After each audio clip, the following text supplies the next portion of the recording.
বিবেচনা করে দেখব আরবিতে কি বলা আছে এবং এর অনুবাদ কি করা হয়েছে, অর্থ কি করা হয়েছে। এর হুবহু অর্থটি হচ্ছে, হে আমানুগণ, যাহারা তোমাদের ডান হাতের অধিকারভুক্ত এবং তোমাদের মধ্যে যাহারা বালেগ প্রাপ্ত হয় নাই, তাহারা তোমাদের অনুমতির জন্য 3 সময় অপেক্ষা করিবে, ফজরের সালাতের পূর্বে এবং গরমের সময় দুপুরে যখন তোমাদের পোশাক খুলিয়া রাখো এবং এশার সালাতের পর। এখন আমরা দেখব যে এই আয়াতের অর্থটি অন্য যে কোরআনের অনুবাদ আছে, যেরকম মাওলানা আশরাফ আলী থানভী সাহেবের কোরআন এবং ইসলামিক ফাউন্ডেশনের সৌদির মারিফুল কোরআন, সেখানে কি বলা হয়েছে, ইয়া আইয়ুহাল্লাযীনা আমানু লিয়াস্তাযীনুকুমুল্লাযীনা মালাকাত আইমানুকুম ওয়াল্লাযীনা লাম ইয়াবলুগুল হুলুমা মিনকুম সালাসা মাররাতি মিন ক্বাবলি সালাতিল ফাজরি ওয়া হিনা তাদউনা সিয়াবাকুম মিনাজ যাহিরাতি ওয়া মিন বা'দি সালাতিল ইশাই সালাসু আওরাতিল লাকুম লাইসা আলাইকুম ওয়ালা আলাইহিম জুনাহুম বা'দাহুনা তাওয়াফুনা আলাইকুম বা'দুকুম আলা বা'দু কাযালিকা ইউবাইয়িনুল্লাহুম লাকুমুল আয়াত ওয়াল্লাহু আলিমুল হাকীম। এর অর্থ করেছেন, তোমাদের দাস দাসী ও নাবালক সন্তানরা যেন 3 সময় অনুমতি নিয়ে তোমাদের কক্ষে প্রবেশ করে, ফজরের নামাজের আগে, দুপুরে যখন তোমরা কাপড় খুলে রাখো, ওই এশার নামাজের পর। এই 3 সময়ে তোমাদের গোপনীয়তার সময়। এই 3 সময় ছাড়া যদি তারা বিনা অনুমতিতে প্রবেশ, তাহলে তোমাদের কোনো দোষ হবে না, তাদেরও না। তোমাদের একের অপরের কাছে তো যাতায়াত করতেই হয়। এভাবে আল্লাহ তোমাদের জন্য তার আয়াতসমূহ স্পষ্টভাবে বিবৃত করে থাকেন। আর আল্লাহ মহাজ্ঞানী ও মহা কৌশলী। এইখানে আমরা 2টা জিনিস পাচ্ছি, সেটা হলো সালাতুল ফজরি আর সালাতুল ইশাই, এই 2। এইখানে বলা হচ্ছে নাবালেগ এবং যারা বালেগ এবং তারা যেন দাস দাসী, তারা যেন দুপুরের সময় যখন ঘরে প্রবেশ করে তোমাদের, তখন যেন তারা ওয়াজ করে অনুমতি নিয়ে ঢোকে। কেন? কারণ আজ থেকে 1400 বছর আগে আরবে অত্যন্ত গরমের মধ্যে আরবের মানুষের পক্ষে সম্ভব ছিল না যে তারা বস্ত্র পরিধান করে দুপুরবেলা থাকে, কারণ এত তাপমাত্রা। আপনারা কখনো 2022 সাল 23 সাল দিয়ে 570 কিংবা 630 মাইপেন না, এইটি সবচেয়ে বড় ভুল হবে। কারণ ওই আমলে মানুষের ওই রকম বস্ত্রও ছিল না, বাসস্থানও ভালো ছিল না, খাদ্য ওইভাবে ছিল না, মানুষ সব দিকেই কষ্ট করছে।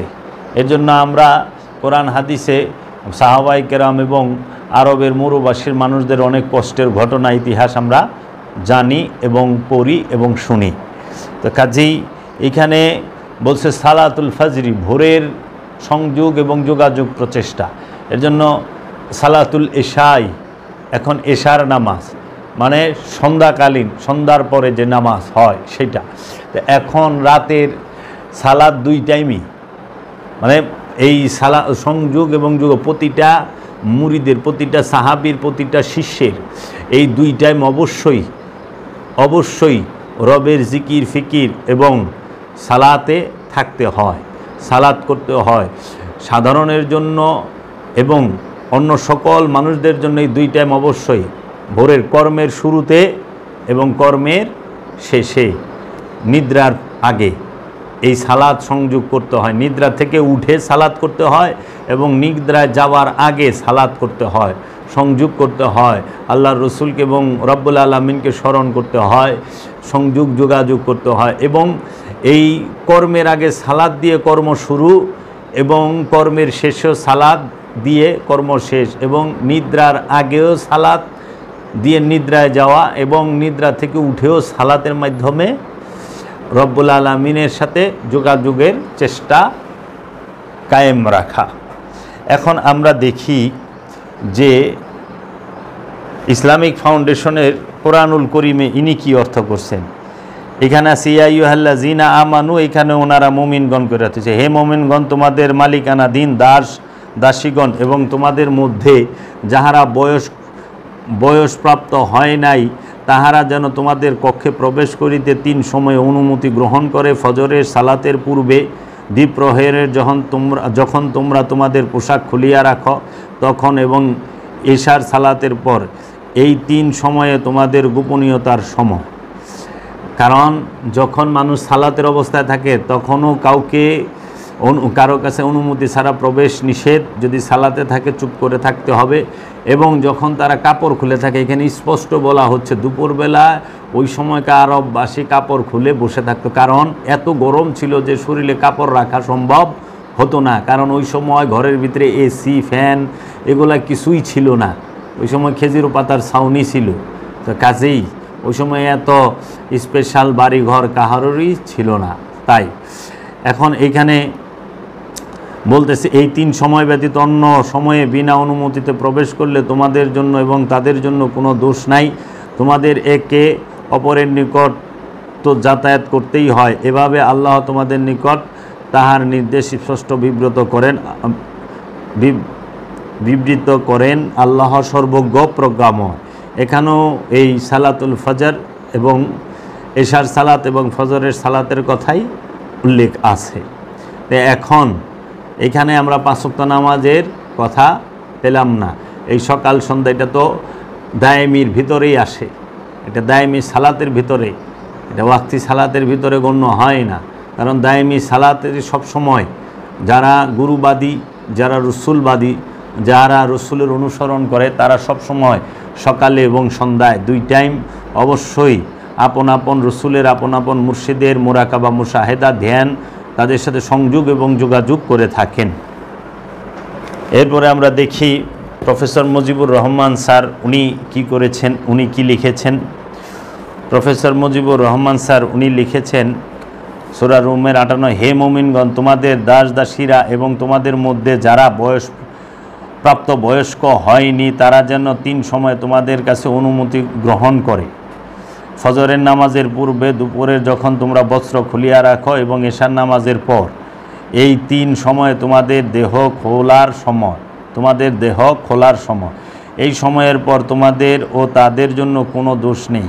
তাদের একে অপরের কাছে তো যাতায়াত করতেই হয়। এমনভাবে আল্লাহ তোমাদের কাছে সুস্পষ্ট আয়াতসমূহ বিবৃত করেন। আল্লাহ সর্বজ্ঞ প্রজ্ঞাময়। এই যে দেখেন যে ফজরের নামাজের পূর্বে আরববাসী মরুবাসী তারা কাপড় খুলে থাকত। আচ্ছা, এখন সৌদি আরবের মারিফুল কোরআনে কি বলা হচ্ছে? সূরা নূরের 58 নম্বর আয়াতে বলা হচ্ছে কি, হে মুমিনগণ তোমাদের দাস দাসীরা এবং তোমাদের মধ্যে যারা প্রাপ্ত বয়স্ক হয়নি তারা যেন 3 সময় তোমাদের কাছে অনুমতি গ্রহণ করে, ফজরের নামাজের পূর্বে, দুপুরে যখন তোমরা বস্ত্র খুলে রাখো এবং এশার নামাজের পর। এই 3 সময়ে তোমাদের দেহ খোলার সময়। এই সময়ের পর তোমাদের ও তাদের জন্য কোনো দোষ নেই। তোমাদের একে অপরের কাছে তো যাতায়াত করতেই হয়। এমনিভাবে আল্লাহ তোমাদের কাছে স্পষ্ট আয়াতসমূহ বিবৃত করেন। আল্লাহ সর্বজ্ঞ প্রজ্ঞাময়। দেখেন এইখানেও তাই 3 সময় বস্ত্র খোলার সময়। কখন? ফজরের সালাতের পূর্বে, দুপুরে এবং এশার নামাজের পরে বস্ত্র খুলে যখন রাখো। আমি এটার বিস্তারিত ব্যাখ্যা করলাম না। এখানে সালাতের কথাটা এটা তো বলে নাই যে সালাত করো, বলছে যে এই 3 টাইমের পূর্বে তোমরা প্রবেশ করবা না ঘরে অনুমতি ছাড়া। এইটার অন্য সময় একটা ব্যাখ্যা করা যাবে। এখানে বেশি যারা বিবস্ত্র অবস্থায় থাকে এবং আপনার এইখানে স্বামী স্ত্রীর মিলনের বিষয়টাকে ইঙ্গিত করা হয়েছে। আমি সামান্য আপনাকে ইঙ্গিত হিসেবে দিলাম।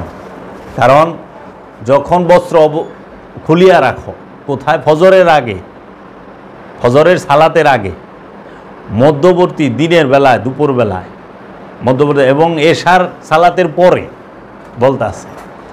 এই 3 অবস্থায়। তো এইখানে সালাতের হুকুম দেয় নাই যে তোমরা আকিমুস সালাত সালাতুল ফজরে, আকিমুস সালাত সালাতুল জোহর, আকিমুস সালাত সালাতুল আসর, সালাতুল মাগরিব, সালাতুল এশা। এখানে সালাতের হুকুমটা দেয় নাই, কিংবা সালাত সম্পর্কে ডিটেলস কিছু বলে নাই। এখানে বলছে কোন কোন সময়ে তুমি রুমে বিনা অনুমতিতে প্রবেশ করতে পারবা না।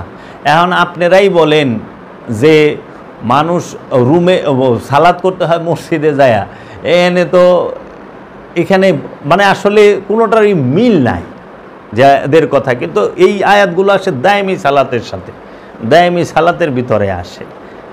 তো এইখানে 5 ওয়াক্ত নামাজের দলিল এই আয়াতেও 5 ওয়াক্তের কথা নাই, এবং যে কয়টা আয়াত আছে সবটির মিলে মিশেও 5 ওয়াক্তের দলিল আসবে না।